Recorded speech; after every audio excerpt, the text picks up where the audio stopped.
Welcome back to Two Homers and a Realist. We are braving the weather, and we're here for an off-season, early, almost summer. It's not summer; it's still spring pod. I'm Steve. I'm Connor. Lucas. So we got some off-season topics to talk about. See where the lay of the land is with the team. I think the news that we've been hearing since the last pod, and especially, has been nothing but really good developments. We got some new commitments. We got some guys in the transfer portal. A lot of good stuff going in that direction. You guys, are you drinking more Kool-Aid? I mean, Where are we? from what Jay says, we got all kinds of guys we're recruiting that are running 10-2, 10-3 in the 100 meters because that really matters. Because in the last 20, does matter. 20 years, we've recruited It does matter. 10 of those guys that have been Texas State champion of this and California State champion of that have turned out to be absolutely nothing. So we should get slow people. Slow people are better football players? Is Baker Mayfield slow? I'd say so. Was he the best quarterback in the last decade? Yep. So your logic is slower is better than fast. I'm saying you can't get excited about this guy just because he runs in a straight line fast. Because outside of Hollywood Brown and who else? Kyler. Okay, Kyler. So we had two guys that have been super fast that have made a difference on the scene. Well, I don't know about. Well, Didi won the Blitnikoff, so I was about to say Didi could be an option. So three guys that are super fast that have done us good. CeeDee Lamb wasn't a burner. He's the best receiver we've had in the last decade. Yeah. I mean, but again, you're not going to not get guys or right, but I'm saying don't get excited and be like, oh my God, this guy just ran a 10-2. He's incredible. I agree with that. It's not. You can overemphasize. Yeah. We're not the Oakland Raiders with Al Davis out there saying, let's just draft the fastest guy every year, and then we're going to turn out to be fourth place in the West, well, in the AFC West every year because we suck. Because all we're doing is drafting fast guys that can't catch a ball, can't juke anybody out. But I don't think anybody's accusing us of recruiting only fast guys. We're just saying. No, but if Jay had his way, that's all we would get would be this. That seems like a little unfair to Jay. I don't know if Jay would agree with that. I wasn't expecting this big of a realist bone to pick this early in the well, we were like 15 seconds. Jay was supposed to be here so we could have this conversation, and he had issues that he had to leave. So you decided to fire some shots without him here. I'm firing shots at Jay, making accusations about how much he cares about this. It's not accusation. When he's just saying this it's is important. decades-long text message. He's just saying it's him important. Talking how excited he is about this guy because he's so open. Well, that could be like anything. Like he's a 5-star. Don't get too excited because it's a 5-star. Exactly. It's a fast. Don't get too excited about anything. Is good advice. Yep. But you make it sound like it's anti-advice. It's desirable to go the other direction. To answer the question, I'm drinking the Kool-Aid. I don't know. Tell me about the Kool-Aid. No, so it's been a weird. I think this is the busiest off season that I've been probably ever. Personally, and just not having time to sit down and really think about OU football as much as what I'm used to. Season's going to be here before we know it, but I mean, like you said, coming out of the spring camp, biggest thing I think was his Gibbs with the injury, the wide receiver, right? Gibson. No. Gibson? No. Giovanni Gibbs? Giovanni Gibbs. That's what I said, Gibbs. Oh. Okay. Who is... Oh. You're thinking of Gibson. You were thinking of Jaden Gibson, who's healthy now. Right. Is he? Relative. I don't think he didn't participate in the spring game. Yeah, I mean, spring practice. Right. He's banged up. Oh, did we do a pause in spring practice? No. You know who went to that? They were supposed to give us our commentary on that? Jay. We're not helping myself out here Fail again. Very much, boys. The one guy we sent to represent the pod to tell us all the details about what happened at the spring fling. He's off doing whatever they right call now. it. Oh, they decided to call it. You know what's good? It's still the off season. We got time to recap that if we need to. But 2 months later, yeah, we're back to Kool-Aid and Gibbs. I'm excited. Seeing the stuff with again meaningless rankings of top players in the portals in the portal and where they went. We had the number one obviously with John Mateer.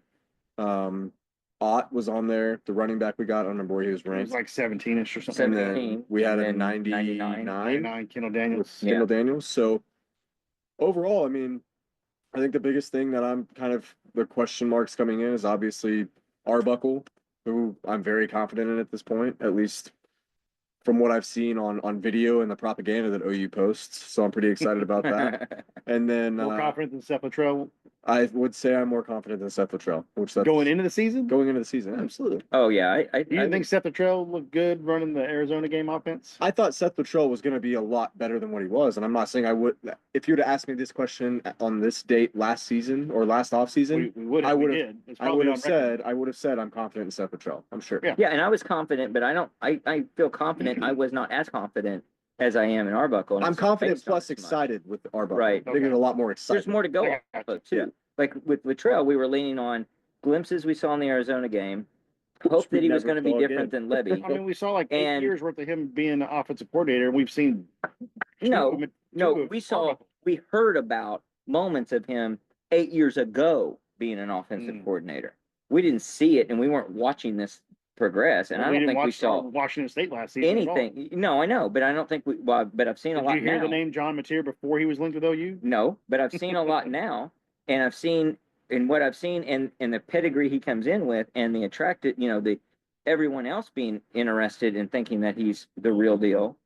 That gives me credibility and credence where you didn't have it with Latrell and company. And same thing with Arbuckle getting interest from multiple schools as well. When he was Yeah, exactly. coming here. So, But I think I the- was actually talking more about yeah, it. no, I but know. definitely Just about Mateer as well. Mateer too. Yeah. I think the only other kind of question mark I have right now is how is Venables going to be able to handle defensive play and calling duties on top of being the head coach that we need him to be? Mm-hmm. Because we've seen that try to work, and when the first season it didn't work. I'd say two things that give me a lot of confidence right now, that in contrast to last season, and definitely with respect to that, which is in contrast to prior seasons when he was the defensive coordinator, even if he wasn't. Right. Speaking of which, we saw the old defensive coordinator tonight on campus. We did. So one, we're not hearing reports come out of spring ball that are anything like what we heard in the spring and the summer about how the defense was dominating and the offense can't put together production, and the second string quarterback Hawkins looks better than the first string quarterback in Arnold. We're not hearing any of that. Like there's either they got the propaganda down right, or it's clear we've got a clear number one quarterback and there's a gap. And that's good to hear. And they were having like one day the defense would dominate, and the next day the offense would dominate. It Right. wasn't literally like they've had 5 practices and 5 defensive dominations last Right. year. Right. And this year it's like, oh, for 2 days the offense is really good, and then the defense shut them down for 2 days or Yeah. whatever. So a good back and forth, a healthy But back and propaganda forth. is a pretty appropriate term, but You never know. with how things are run down here. Down here. I think it's everywhere. All right. The other would be, as I try not to sneeze. Let's see if I cut that out properly. So the other thing is that we've got Kevin Wilson. And not only is that a highly competent person and capable person, but it's someone that we know Brent Venables has a history with, believes in, and can have his own we can expect he has confidence in him. So A la Seth Luttrell. when I don't think he knew he could have confidence in him I the think way he did is somebody worked with before that had a good track record. well, maybe he did, and then he stepped in and realized he didn't. But Kevin Wilson's a much more proven product than Seth Luttrell. So I think there's more reason to believe in Kevin Wilson than Seth Luttrell. And I think that Brent Venables can believe in Kevin Wilson and know he can turn over a lot of duties and responsibilities to him in game management, as well as everything going on in practice and around the program. It's a much more to get focused things role. done. It's a Seth much more, Luttrell. No. For what though? Seth Luttrell's a head coach longer than Kevin Wilson was a head coach. Yeah, but we're not asking No. Kevin Wilson to do the same thing that we asked Seth Luttrell to go do. Yeah, Seth, right? Like, and we're not asking Seth. We didn't ask Seth Only Luttrell to because do he's the not a things Kevin coordinator? Wilson would do. We weren't Because he's an analyst. we weren't looking. Yeah, he's got more freedom. He doesn't have to coach. He doesn't have to get the next play in. He can sit back and say, "Wait a second, we need to think about I just mean in timeouts." preparation during this offseason, I think they're pretty similar. I think when Seth Luttrell took over, he's calling plays, but if Brent's focusing on the defense like he always has, I don't think so. I still think Luttrell was running meetings on the offensive side of the ball and all that kind of but he stuff. wasn't running and- game management. And that's Arbuckle. So Arbuckle's doing that. Venables is doing defense, and guys like Wilson can sit back, almost like Nagy, but more engaged with the team and the X's and O's, and say, "All right, let's see how this whole thing's playing out." It wouldn't surprise me if Nagy and Kevin Wilson don't have a lot of conversations, and personnel, who's doing the right things, where we need to go, and then Kevin Wilson can really take a good consultative role to say, all right, Brent, here's the things that I'm seeing that might be something we need to think about. Here's the gaps. Here's Yeah. the gaps. So I don't know. I think there's a lot of reason to have more confidence in Kevin Wilson than What Seth would Luttrell. give Do you you- disagree? What would give you a lack of Mr. Kevin confidence? Wilson, do you disagree? I think I was all for Seth Luttrell too. well, I But what- know, but not as much as Kevin Wilson. If I told you Kevin Wilson was going to be the offensive coordinator last year versus I would have been more excited than Seth Yeah. Luttrell. Yeah, yeah, for sure. Okay. But also, Kevin Wilson, up until the Lincoln Riley years, Kevin Wilson ran literally the best offense I'd ever seen in my life, exactly. which that 08 season was the last 6 games or whatever of the season. We had 65 plus points, 6 games or whatever it Yeah, was, and it was 60 an plus, NCAA yeah. record, Yeah. 60 plus. And Still is, that- I think. and Yeah, I that think so. one, when you watch it, Things- you know, I make jokes about when I'm sitting in the end zone, the best seats in the house, which is not a joke. But It's kind of a after joke. like the 3rd year of Riley, most of the time I could tell you what play they were going to run as soon as they line up in formation, probably 70% of the time. Okay. When I was watching Wilson in the 07-08 season, you literally couldn't tell if he was going to run or pass based on formation at all. Because, I mean, maybe down and distance would give you an idea, but he was so unique with what he was wanting to do with the players he had on the field that you really didn't know what he was going to run play to play. Mhm. And that excited me when we got him back. But again, he's not the offensive coordinator. Well, the friction you kind of allude to potential friction or just it not working out the way I'm hoping it's going to work out With is him if and Kevin Arbuckle. Wilson has conflict with And he's Arbuckle, been known to butt heads with other With staff people. members over the years. or if he just doesn't know how to play that role of a consultant Backseat guy. and Because he just backseat. came from a head coaching job. Yeah, and really, like I'm looking at him to figure out timeouts and basic stuff, Yeah. just that step, almost like the get back guy was getting with his sole job was to get Brent Venables back. Kevin Wilson's sole jobs might be things like just tell him when a Game timeout needs to management. happen, game management, little things like, no, wait a second, we need to slow it down here. We need to or we need to dial up the aggression. You got nothing to lose. We're in a position right now that if they score on us, we want the ball back so we can score right away. That kind of a thing, which when you're in the midst of calling plays, especially on the defensive side, you may not see that and understand strategically what you need to do to change. I'm hoping Kevin Wilson can do that. If he can't, if he's not good at that skill set, then that's going to be a swing and a miss on something I think will be Good offensive critical coordinator. to us to get to the next level this coming Is season. there a chance, now this is pure speculation, that if we do have the season you guys are thinking 9-3, Don't put words in my maybe mouth. 10-2, because I know you guys, Steve's going to come out and say 11-1 when we do our Who are we going to lose podcast to? before the Who are season. we going to lose to? And but speaking of it, well, that will be an off-pod discussion about me being out of town when we normally do our preseason pod the Wednesday. before Unacceptable. I'm going to be out of town. Denied. But so if we go 9-3 or 10-2, and maybe Arbuckle gets feelers out for head coaching job, No, Sure. Kevin Wilson will it's not be our Kevin DC. Wilson, the OC, No. coming in. That's a good. What if everything goes really well? I mean, Kevin and Brendan worked together before, and then maybe Brent thinks I'd say it's Kevin possible. was one of the reasons we took that step up because of his pregame planning and in-game, timeout calls or whatever help decisions he's making. You think there's no chance Kevin Wilson can be I'm the not gonna say there's no chance. There's always a chance. There's a chance that you could be offensive. Because I mean, he was coordinator, but he was offensive coordinator at Ohio State 5 years ago. yeah, I And then just he don't got the know. Tulsa head coach. I also don't know. Like, my only thing is, how does Kevin Wilson fit in this world of what we're doing now with NIL and everything But the else? and coaches how the aren't. game has That's Nagy's changed? job. I know, but that's what I'm saying. Like, even with that, would Nagy want someone? Would Nagy want a Kevin Wilson in that position? And I don't know. I'm not saying the answer is no. That's a great. I just don't know if that's Do you like think Nagy had anything part to of do with his bringing Kevin roadmap. Wilson come in back up. right now? I think he very well might have. You don't think Brent Nagy talked about that, or did Kevin get hired before Nagy did? Yeah, he did. Right? He did. He did. He did. Yeah. But I'm sure Nagy's been in the conversation for months leading up to Right. him actually taking the job.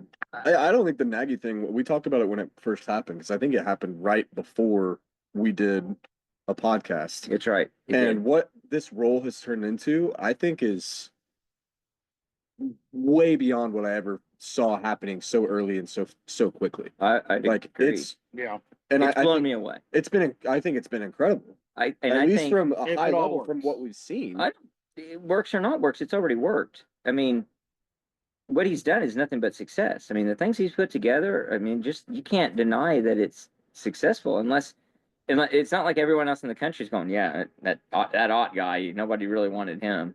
Like, it's been great. I guess the ways it maybe isn't working is if we don't realize. I like to think that we've figured out the Moneyball approach, and we figured out a competitive advantage of here's what we can do, here's our resources, here's what we're good at, here's what we're not, here's where we have capabilities, here's where we're lacking. Let's work to shore up those gaps and work around those weaknesses. It sure looks like we have, And but here's where we need to process guys out. but it won't have worked if it's some kind of shortcut maneuver that we're not seeing that's not sustainable. So if it turns out, and we kind of know and could look up most of these numbers, but if you're paying a guy like Nagy an unsustainable salary and you say, like, this all can't work because you're going to run out of money, then yeah, this is a failed experiment because you're not moneyballing it. You're really just trying to do something that's not sustainable. But I think everything they're doing sounds sustainable to me. So I think it's a tremendous, not only a tremendous success and setting us up for success, but I think it's something that the rest of the country, if they're not already recognizing what we're doing, they better get on board real fast or we're going But hopefully they'll come take our guy. to, Like these these Texas Tech guys come in here and be like, Ah, "Hey, Nagy, we're going to pay you $5 million a year to come be our GM." Have fun and And love it. OU's paying Maybe. 1.5 or whatever. and I he's mean, that's making. not sustainable unless you just got a guy who wants Well, to it's blow sustainable $500 with those- million. $4 I mean, billion. I don't know what you can do about that. Yeah. And even then, I don't know if that wins, you know? I It's mean, like the I've been to Yankees, Lubbock. the We've Yankees been to won, Lubbock. not just I wouldn't because go of there. payroll. No, I wouldn't go to Lubbock. And the Yankees didn't win just because of a payroll. They won Right. because of a great organization and a great city, and they had a great fan They base weren't playing and everything Moneyball. else. No, They were the but they opposite. didn't have to. Is Yeah. my point. But they didn't also like no. There are other rich people out there and rich teams, and they weren't able to recreate it just by spending more money. If it was that easy, you'd see that happening all over. So I do not feel threatened by Texas Tech going Yeah. forward. I feel threatened by Texas going Texas. forward. Yeah. So speaking of Kool-Aid and optimism, the over/under came out from Circus Sports has moved from 6.5 to 7. Where are you guys on an over/under right now? I make you bet it right now. Where are you? That's a super dumb total to be not a half number two because you could have pushes. Well, right. Well, yeah. I mean, I get On it. the It's Vegas end, that sounds dumb to have an even. You can even still- I mean- win total. I mean, that's just, I don't know. It doesn't disadvantage or advantage. Like, Hard on the over. if you thought it was, if seven's the right number, seven's the right number with pushes versus you don't want to make it 7.5, you won't get action, or you'll get so much action at the under that you'll get killed. So I've still seen 6.5 though. under Other- over other 7, locations. under over 7. You got to bet right now a meaningful amount of money. I'm going to make you bet $1,000 for you, a meaningful amount of $10,000. You're a big high roller. Mm. And whatever would be your number that would make you like pucker up a little Skipping a bit. Pearl Jam trip next Yeah, year. yeah. That's the number. That number. How Oh, much man. you going over or under? Try to set your heart aside. Guys, I know you want the I'm over. gonna say over because I think I can push that. I'm hard on the over because we were a couple possessions in totality away from being an 8-win team last year. Right, last year. I'm the same way. But I think our schedule's harder this year. I'm a hard over to the extent that I'll give you the half point or half win. I'll do 7.5 and take the over. Like, yeah, and you can hedge the 7. So I'll you go. win. Yeah, I'll go with 7 because that's a good Yeah. hedge. So like I like the 7. I'm with you. I'm still with it. I'm going to argue strong for it. Breaking news: beep, beep, beep, beep, beep. The homers are over on the number. It's a Color me shocked. It's a slow, but I don't know. Look at the evidence. To me, people are overlooking us. Just like I think they overlooked us last year. I don't think anybody looked and analyzed and said Seth Luttrell's a loser, or Jackson Arnold can't play football. I don't think anybody had Yeah, that but, take. so I don't think they overlooked us last year. So what I'm saying is, we were 6.5 last year, for some reason. I think I think that was a mistake, and I think it's a mistake this year. But based on what? Based on something that no one else was saying. No one was out there with the take of this Seth Luttrell Well, just can't do it. no, but There's we had some the- people who think We Brent had the Venables second can't hardest coach. schedule in the country last year. And that's and this year's tough. schedule's harder And we were almost. And I mean, because you're adding Michigan. we and basic- you're going on the road to Bama's a tougher place to play. On the but road. we're 8-4 Knoxville. with just a bounce of the ball twice. We're so close.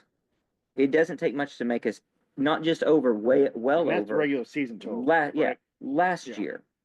This year we've got so much more coming to the table. And if anything, the schedule's easier than it was last year on paper. You did lose both your defensive leaders, which, as good as we think this defense is going to be, I'm it's not still- too worried. I about still still think that is hopeful. so. I think that's still so. It's It's still so hopeful. overemphasized I in do- terms I do of too. what. And I'm not saying they were not incredible I mean, players. you lost a Billy Memphis Bowman's a semifinalist. family member. Yeah, he's in your family. He's a part of the I mean, family. we all agree that Billy had a down season, but leadership capability and being in the right place was still what he was doing. Yeah, but look at but we're saying he's in the right place, but he had a down season. Like he's not in the right place enough. If we're not saying he had a good season, I'd look at it this way. Well, he was hurt because we had our starting corner Gentry missed the whole season. I don't. In So the that past- hurts your safeties when I just don't think it hurts One of your nearly starting as corners, much as what people yeah. are saying. I agree. and you got freshman corners. out I there would say playing. look at the last 20 years, and every year you lost there's two best guys you lost. Now sometimes those two best guys weren't very much of anything. Sometimes they were All-Americans.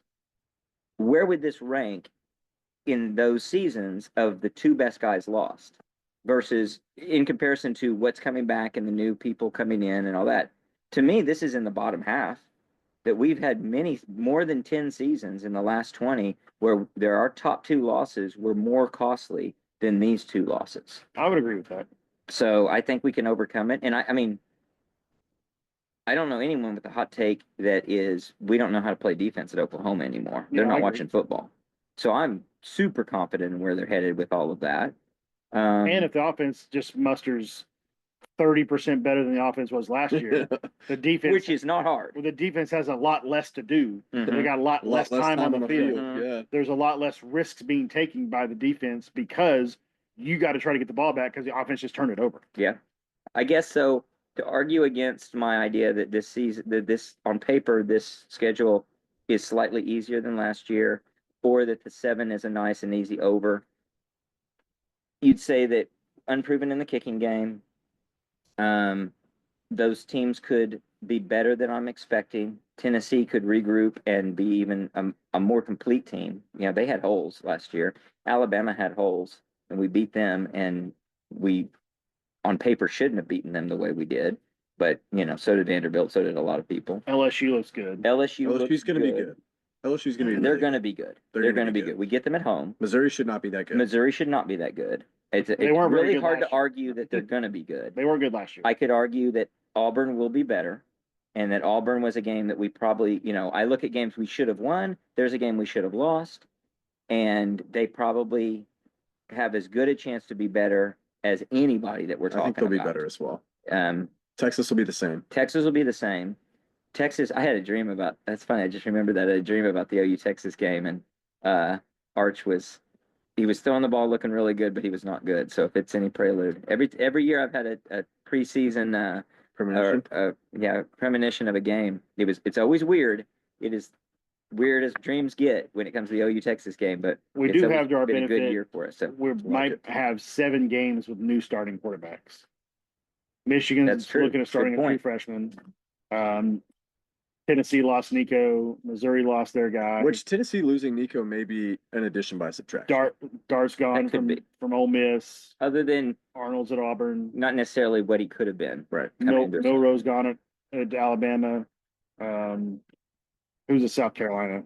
That kid's still He's there. good. Yeah, he's a stud. Yeah, That's that's going gonna to be be a tough environment. That's gonna going to be a be tough very game. tough. That'll be That's will be. That's one of the reasons I think this schedule's harder because we go 2 Bama, 2 Tennessee, 2 South Carolina. Those 3 would be similar to LSU, Ole Miss, and that's it. Because Missouri's not a tough place to play. Temple shouldn't be. Auburn was a tough No, play. Last year, yeah. Auburn. I mean, that's like you said. That's the game we probably shouldn't have won. If Auburn- it wasn't for Hawkins' great run. Winning at Auburn was a And the like Kip Six. You kept 6. Yeah. Yeah. they weren't great last year, but That's winning in that literally two environment big was a plays big in deal. the Yeah, that was a game. tough environment. That's a big deal. That's a tough Yeah. environment. So I think we've got 3 tough road games when last year we only had 2 tough road. I mean, I Well- guess you could, if you go Auburn, Ole Miss, LSU last year is comparable to Alabama, Tennessee, South Carolina this year. then This year's- that's a wash. this But year you is are probably- adding Michigan at home, which you didn't have anybody tough And I was going to say, out of conference last when year. I'm thinking, It's when still I almost lost when I points. say that the schedule on paper is easier, I'm only thinking of the SEC. Conference. Yeah. I'm not talking about non-conference. Gotcha. Definitely with the addition of Michigan, it's tough. Definitely. Game we should win. Game we should win. Michigan does not scare me.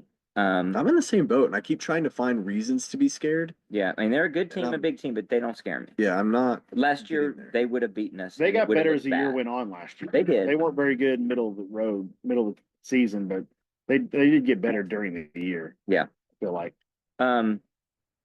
They did. you got I Sherrod don't Moore know. homecoming.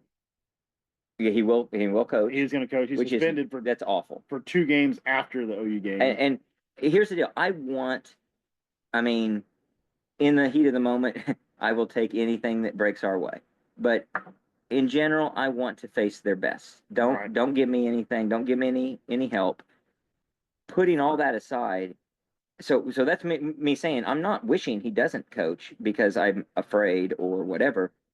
I just, from a right-wrong standpoint, he shouldn't be coaching that game. He should miss the first 2 He games. should of miss the season. first 2 games. Yeah. I don't understand that. That's Now, pretty weak. it may happen because that was just Michigan's opening volley. Yeah. They haven't accepted that punishment. Yeah, from the NCAA. So we'll see what That they has do. no power. It has, yeah, Exactly. or backbone or ethics themselves.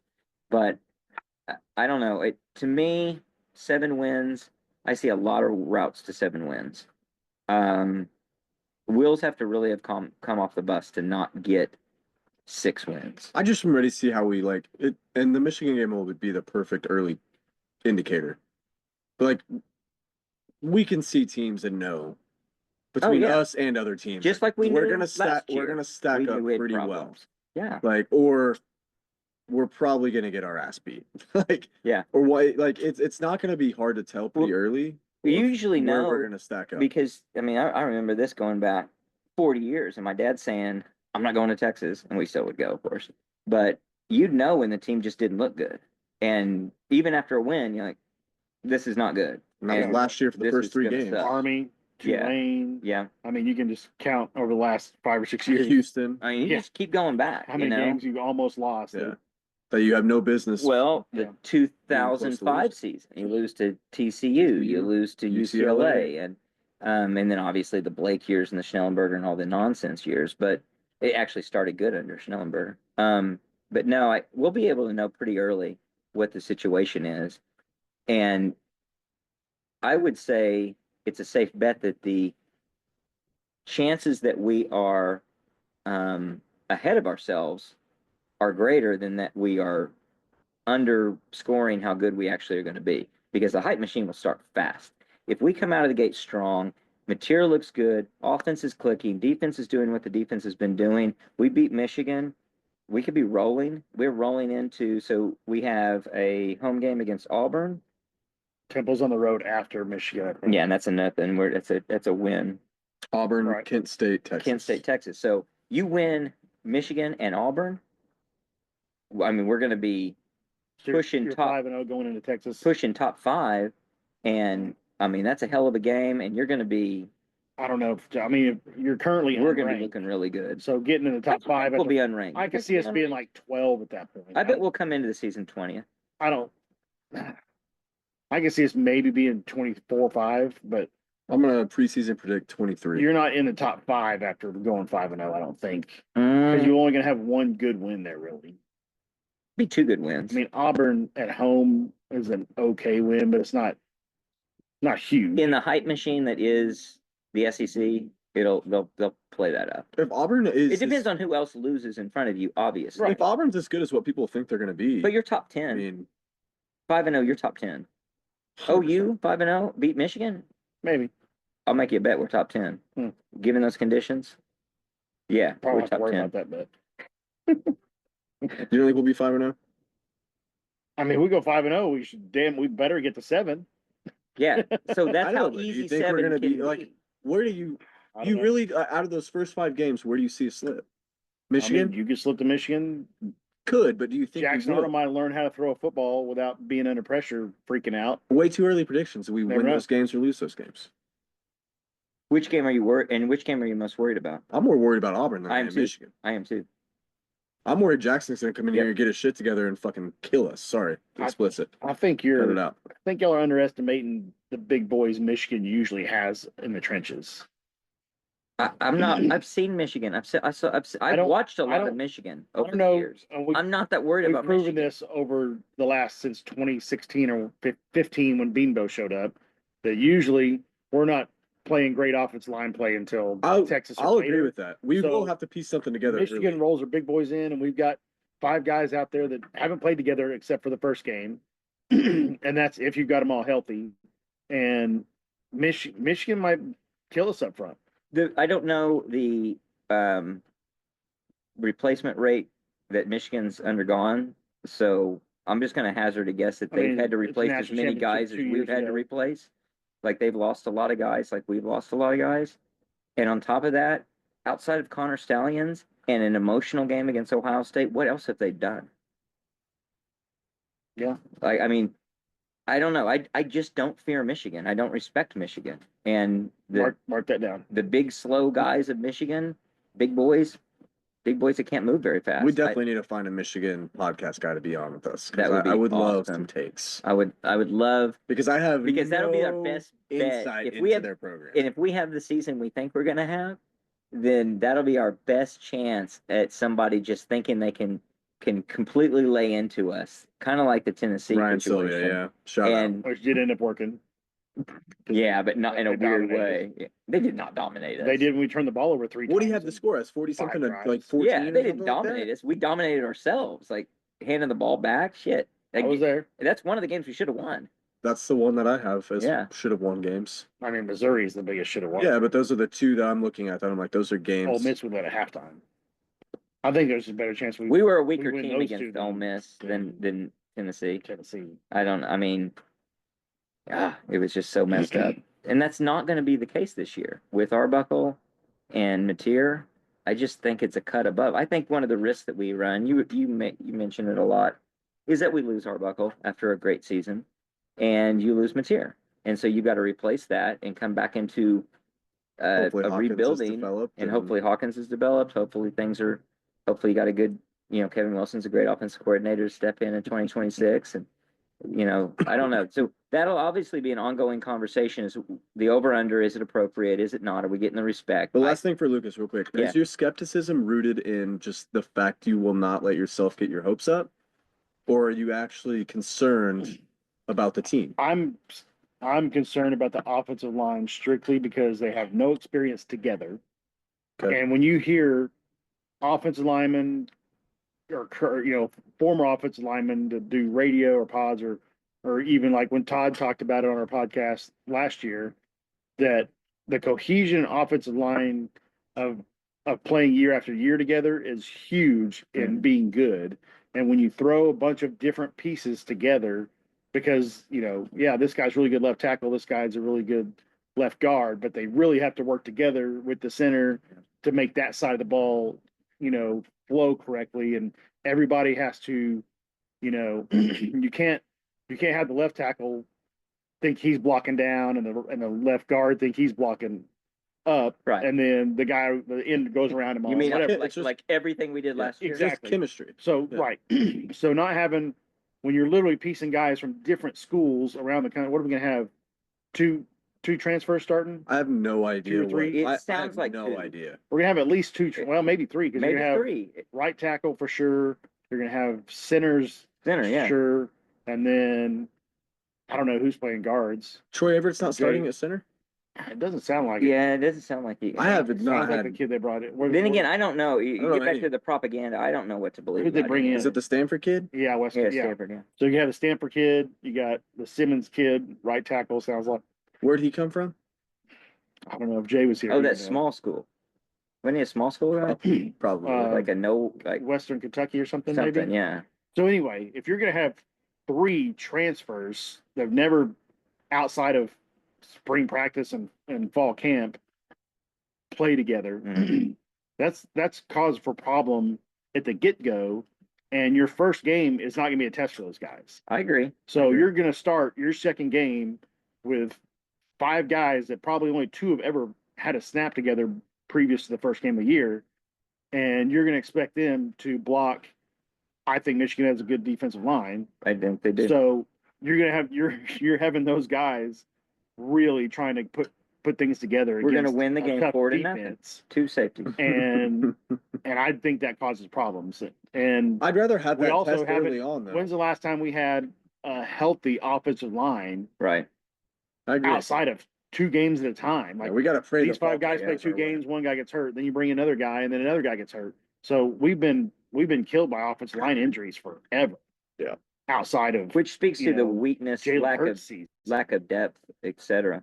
So that's my major concern. That's is- good. It's That's back. Fair. It's back. Yeah, And fair. we all talked about last year, like offensive line is going to be our weakness. We've got all these awesome receivers, which obviously we lost 5 starters for the second game or third game of the season, whatever it ended up being. Mhm. So that was a killer, which we didn't know would happen. And then we had running backs that just didn't step up until Xavier Robinson really started playing at the end of the season. Yeah. And so going into this year, you say, yep, we're bad at offensive line again. No. I'd Well, stop you there. I'm going to say you're bad, but you've got total inexperience together on offensive line. And then you've got wide receivers that Burks is the only guy that's back, really, because Gibson's still completely So up in the I air. agree. Definitely. Offensive line is the biggest worry point, concern, unknown. And if you had to predict the area that would be Our downfall. our downfall or at least our weakness, Weak, it's yeah. going to be offensive there. line Like and receivers. it would be and then receivers a second. Receivers is more unprovenness than I'm Yeah, worried about right. weakness, And there's a lot more reason for hope there, and you can shore that up a lot easier than you can offensive line. So And those guys don't. I mean, they're running routes, so they don't want to run into each other. But there's in the world of football, X and O schemes. You know, the X goes here, the Y goes here, the Z goes here. It's not super complicated. no, exactly. So bringing guys in from different schools there is not that big of a deal Exactly. because you're not looking at necessarily chemistry in the wide receiver. No, that's a room. talent. Right. And It's a then talent bringing thing and a Ott in scheme. as a number Scheme. 1 running back. Running backs can go anywhere. Right. You know, outside of blocking schemes, when they're drop back passing, they got to block a in rusher or whatever. Running the ball is the same from 7th grade through NFL. Right. Like you're supposed to go this way and you go that way. And if you've got the talent to Make something jump happen. outside and make them happy, you do it. If you don't, you just go up the hole and get your 3 yards. You either do or don't have the Running backs speed, can go do or scheme don't to have the scheme, no vision, problem. do or So not I'm not have really the worried power. about with Ott coming in, and I think if Tatum can hang on to the ball and Xavier Robinson continues to progress, I'm not worried about that position outside of injury. Do we lose any more running back? No, now and Well, that's a Sorry, good go ahead. question. No, I want to transition to that. And one other thing that's related. So I totally agree that offensive line is the biggest point of concern and the biggest unknown. It is the case where my concerns this year are not as strong as they were last year, or at least I don't expect them to be. I don't know if I had the concerns at this point last year, I was but thinking as the we same thing. entered this, the fall camp, People get it was hurt. clear we had some concerns there, especially as those injuries started to Especially as we rack up. heard practice reports how And we heard the bad it practice was. reports. So that'll be I a would key be part of our success. if the Michigan game was the 4th game of the year, I would be way less concerned about the Michigan game. But it being the 2nd game of the year, that's what concerns me is Yeah. I But mean, they won't be the- able to- the offensive line plus Right. I mean, I know you work on all season. I mean, off season, you've got Mateer throwing to these guys in against air, So it concerns me some timing of receiving routes and stuff.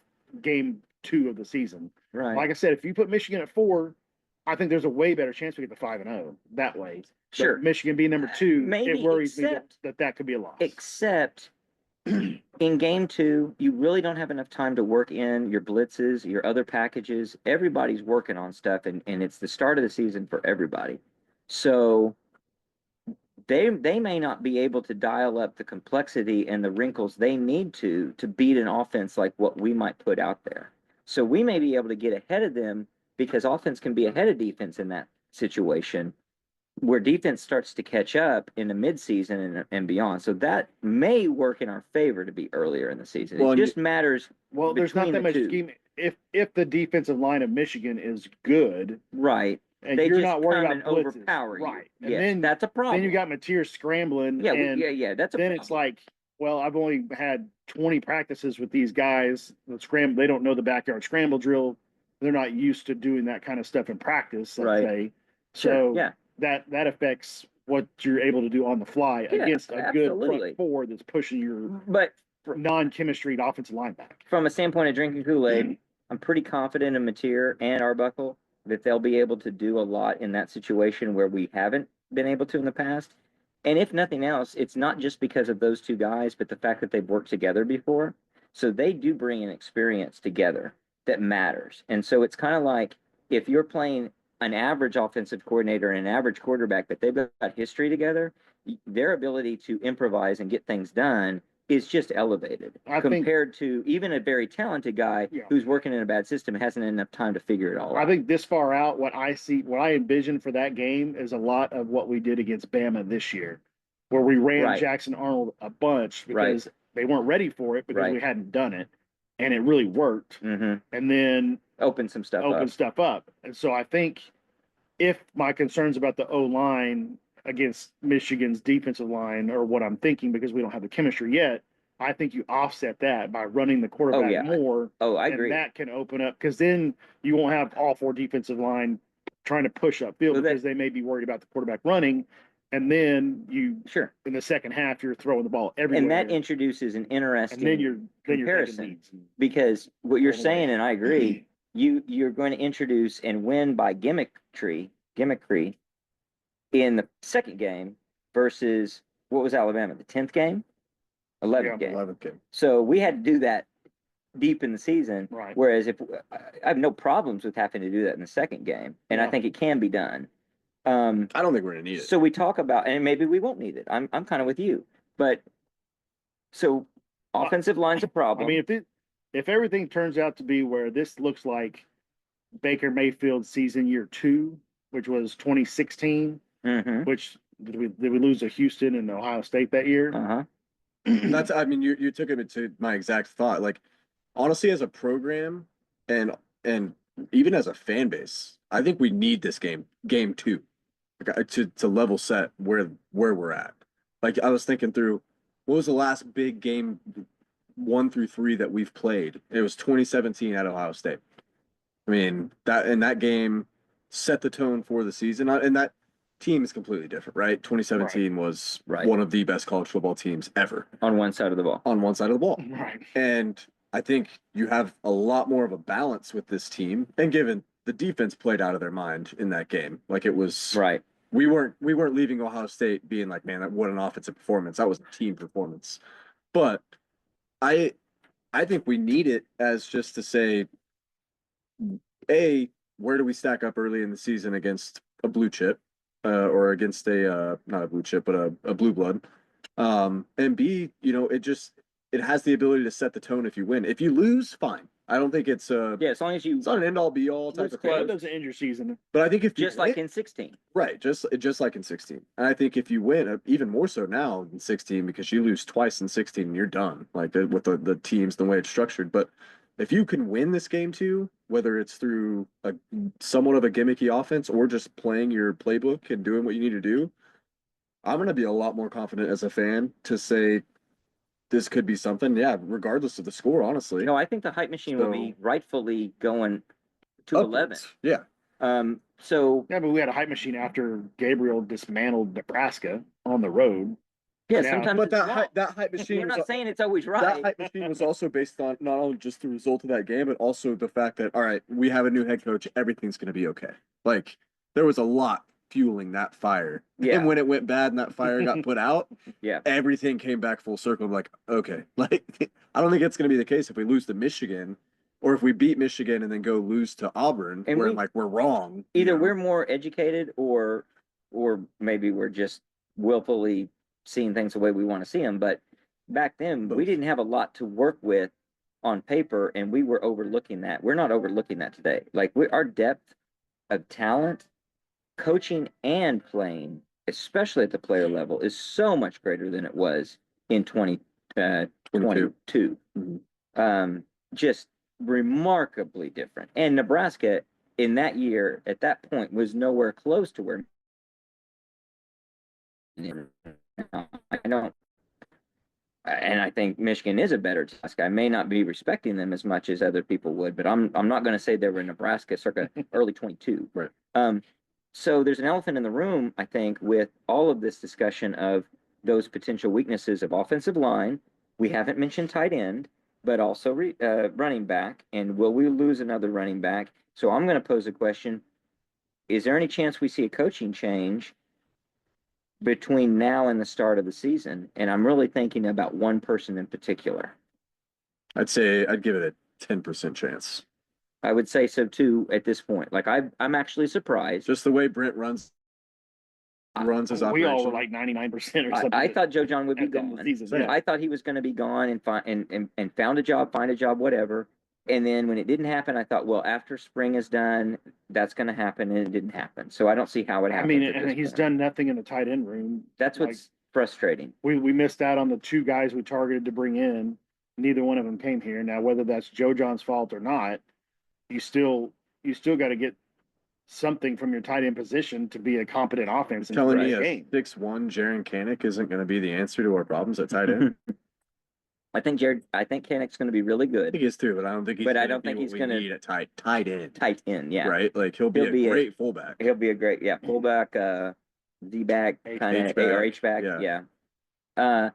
So the only hope I could offer is if. And we lost the tight end also since the last time we talked. That's right, that's true, yeah. So whoever thought was Going to be really was good, like never our, did anything. our dark horse. Yeah. Kept him in the.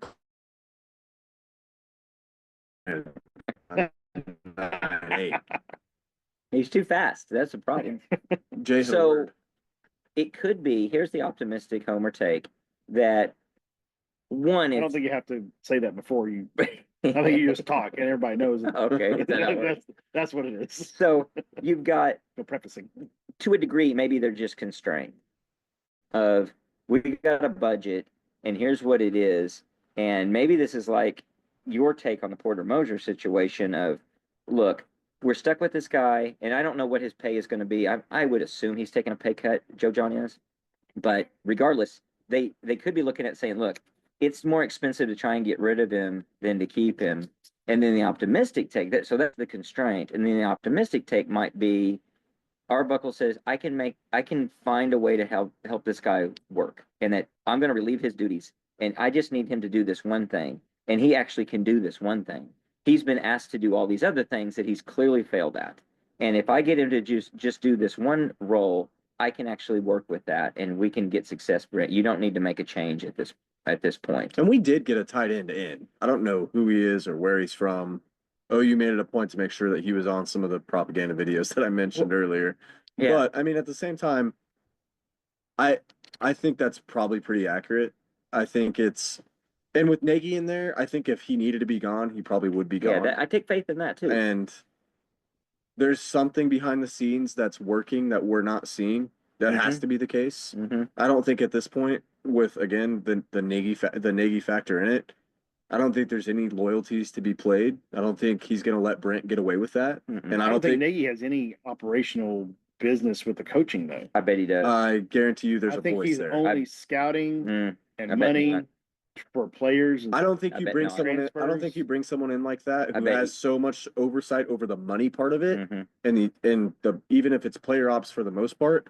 I think staffing operations is probably somewhat, at least in I his bet peripheral Stevenson view. and when you look at the- Castiglione are asking Like, him. they're his trying to build an opinion NFL on model, all of and when you that. look at the NFL model, the GM doesn't decide anything to do with coaching. They hire the head coach. The head coach brings all of his guys, unless Oh, I there's bet that's not unless true there's a either. questionable. No, I don't believe that If you've either. got a questionable character issue, the GM may be like, "No, you're not bringing that guy in." There's because of no way this." that Brent is the only gating factor to people being in this program Yep. from a coaching standpoint. At The this only reason, point, there's the no only way. reason it might I not think be I that think way it in the is. NFL is they believe in a guy and that's part of the package is somebody's going to, they're not going to take a head coaching job and have someone else looking over their shoulder. But this is not a head coaching job where he's been brought in. That'd be like saying if you brought a new coach in, a head coach, and you constrained him and said that, but Nagy's going to sign off on every hire you get. And even that might happen, but it might not be, he's going to veto your guys. This is not that situation. This situation is he's going to evaluate what's going on, just like he is at the player level. I bet he has evaluation expectations at every facet of the program. I don't think Nagy has a single thing to do with it. I think he's I bet he giving. does. I think he's probably giving consistent feedback of what he sees from the coaches. On top of Even if not, the I bet player if he had insights. some, he has stroke, and if he walks into Castiglione's office or talks to Stevenson or whatever that line of that message will get passed down, that will, and it'll have weight. and it'll have weight. Yeah. I think that he could, if he thought this was a tragedy and he needs to go, there would be a butting of heads at the very least. It's not just an observation; it's a suggestion. And at the end of the day, Brent might be able to have the final say, and maybe let's give him credit. Maybe Brent sees something and says, "Nope, Joe John is good at his job and he can do it." Maybe he says, "No, he's Against my all guy." evidence that's I'm with you. I'm that with you. shows the opposite. Or maybe he says, "No, I'm loyal to this guy." But I have to think, and I think we've seen some evidence of that, especially with a midseason firing, that Brent knows this is it. And so he doesn't have any room to be loyal. And Brent is not going to die on a hill Yeah. for Joe John Finley. Right, exactly. There's no way that he is going to keep someone around, even if he is the only one with say. There's got to be something that's happening He's within doing the something program, else. behind the scenes. I'm not going to go get fired from what I told the nation was my dream job for Joe John Finley. There's no way in hell. He doesn't. Maybe There's there no way just he knows wasn't where another bodies are alternative buried. out there. It Dude, could be. That's semi like you're constrained. You've got a guy, Yeah. and he can do the job.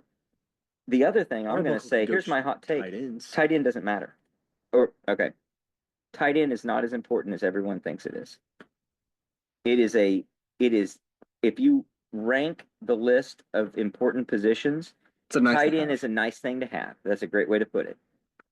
There's a reason when you do fantasy football, you don't pick tight end very soon, and that's even in the realm where you've got I don't know about Gronk and that. everybody else. In Well, my Okay, no, outside of, like- a better In comparison. my is you don't- fantasy football leagues, I've taken tight end as early as the 4th or 5th but round. you don't put tight ends as fourth or fifth round. Yeah, yeah, exactly. but you don't put them as your flex positions either. You're not running two tight ends out there in fantasy football Well, more depends than on who you got. likely. If you It depends on who you you got got. Kelsey and Mark Andrews. You Yeah, are. Okay, that's well, then it. you're in a You've got really if you got two of the either you're three an guys. idiot or you're in a really stupid, really Well, yeah, bad because you're not going to draft. get there, and you're not going to pick them over the top receivers, the top running backs, definitely not the top quarterbacks.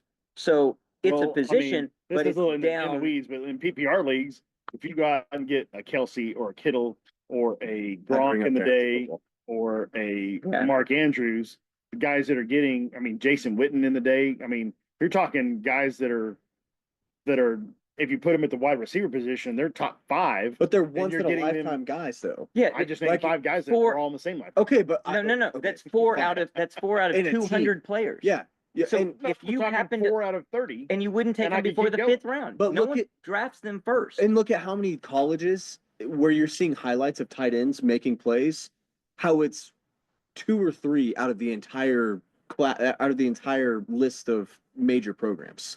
It's Brock Bowers from Georgia, or it's And it's sometimes I don't even know who else. and not great offenses too. Right. That's where it's a guy that's like, we always remember the guy that did tremendous things and came through in a clutch. He's relying. But it's relying on a guy, and I don't. I'm wanna not rely saying on it's tight not a end. great thing to have when you have it, but it's not the essential position. When we've You had can our win best offenses in championships school without it. history, we've had tight ends. We've had Keith We've had Jackson. everything. We've had. I'm Christian. not saying I We've wouldn't had Mark love Andrews. to have a tight We've end. had even Braden Willis. Who was the tight end in 2000? 2000. Trent Trent Williams? Trent Smith. Trent Smith, I mean, Trent yeah. Smith, Trent yeah. Smith. Trent Smith. Matt Anderson. Okay.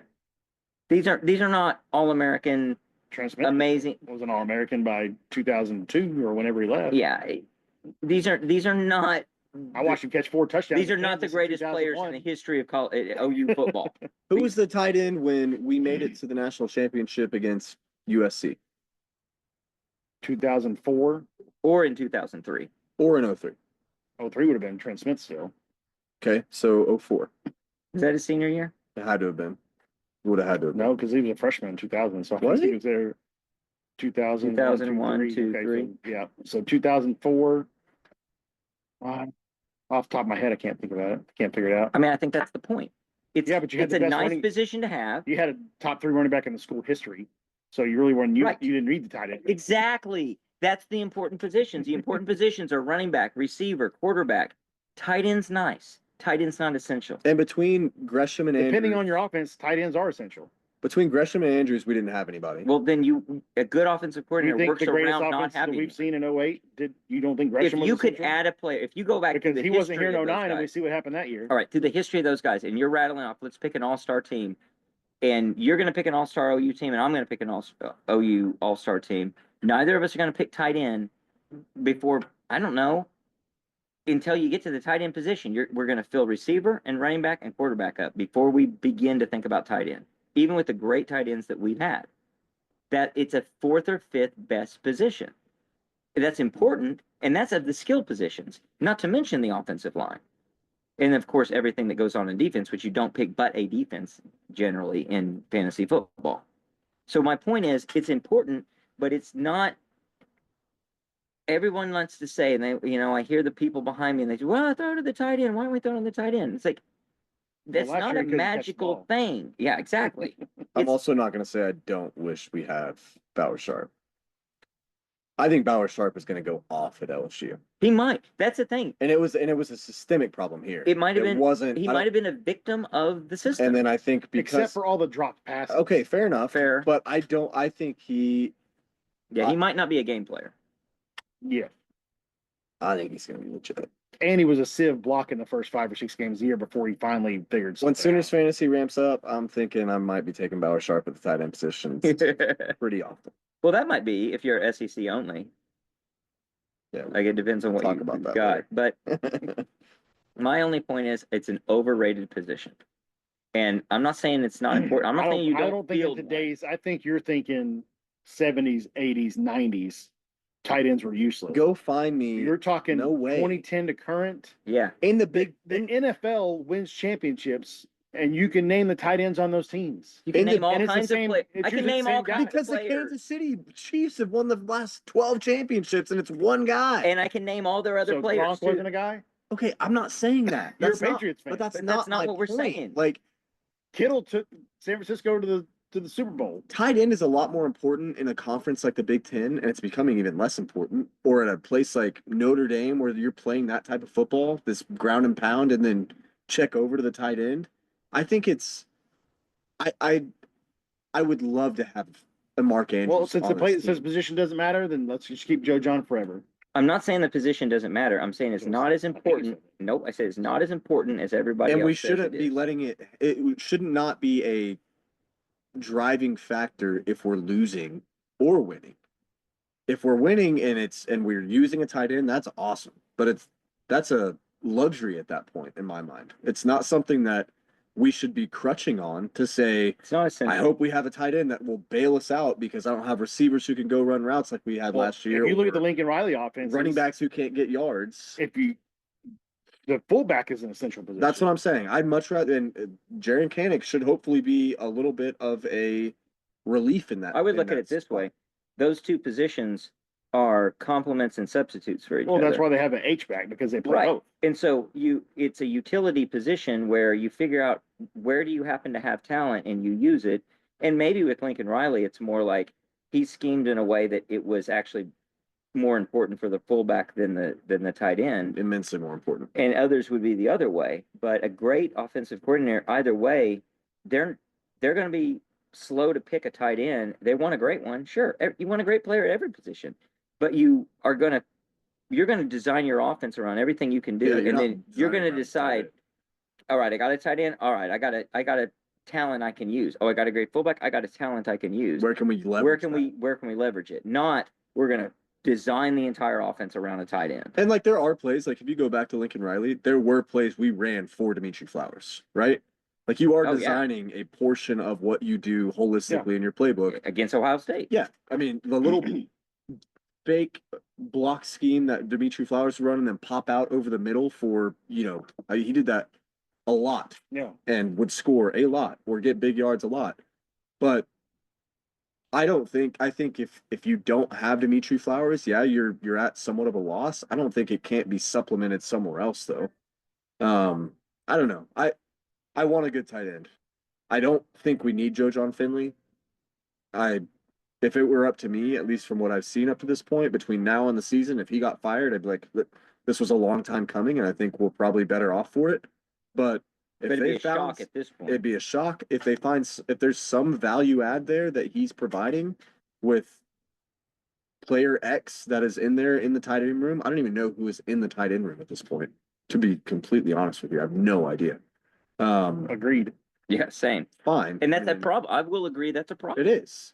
I mean, if you're going to have a position on a team, Yeah. you need like you said, you want to find the best guys no matter what, regardless if they're important or not. I want the best kicker in the nation. Right. I want the best. I was thinking I want kicker the same best way. punter in the nation. Right. Right. But in the grand scheme of things, if that's one of the position that falls off, and I have to get the third or fourth best guy out We there, can make it work. then fine. Let's just go see how we make it work. Yeah, I completely agree. And I was thinking of the kicker and special teams positions Which is in also particular a about concern. that. It is a concern. It is a concern. It sounds like we may have found a kicker. Which everyone I'm not excited about it. I'll criticize Brent a little bit, which is easy to do in the special teams, I think. But I think he looks at the position and thinks he just should have a guy. And here's the guy with, that's listed in the roster at kicker. And so get out there and do it. And he's not always looking at, can that guy do that job?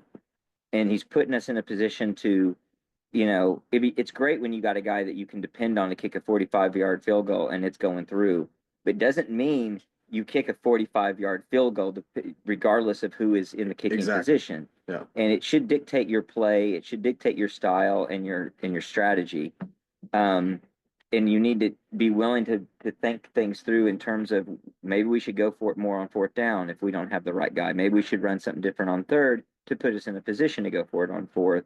And I don't know what I don't know if we're Arbuckle's doing mindset is Yeah, I don't in either. those situations either. Like if he's more aggressive in those spots or if it's relatively vanilla compared That'd be to interesting to everything see. else. But It should dictate it. I'm though. hoping for some aggression in that space. Well, with our defense, I feel like 4th and 2 at your own 45, you're going for it a lot of times. I agree. You should Because almost always go for you it. get these analytic idiots that, like you guys, that like math and stuff. But We're not I mean, idiots. To be clear.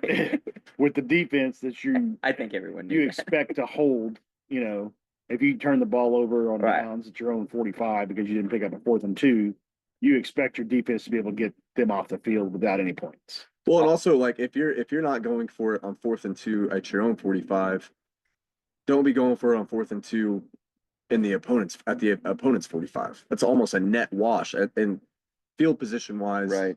I'm not concerned on either side of that, whether it's on mine or theirs. I like if I'm going gonna- for it both times. Exactly. So you got to, So- and I've seen coaches, we've seen Brent not do things in situations where Yeah. it's like it doesn't doesn't make add sense. up. I mean, we saw early Bob gunslinger mentality as a coach, and then late Bob He being went more into a shell. conservative. He went yeah. into a shell. And it was a mistake. It was a mistake.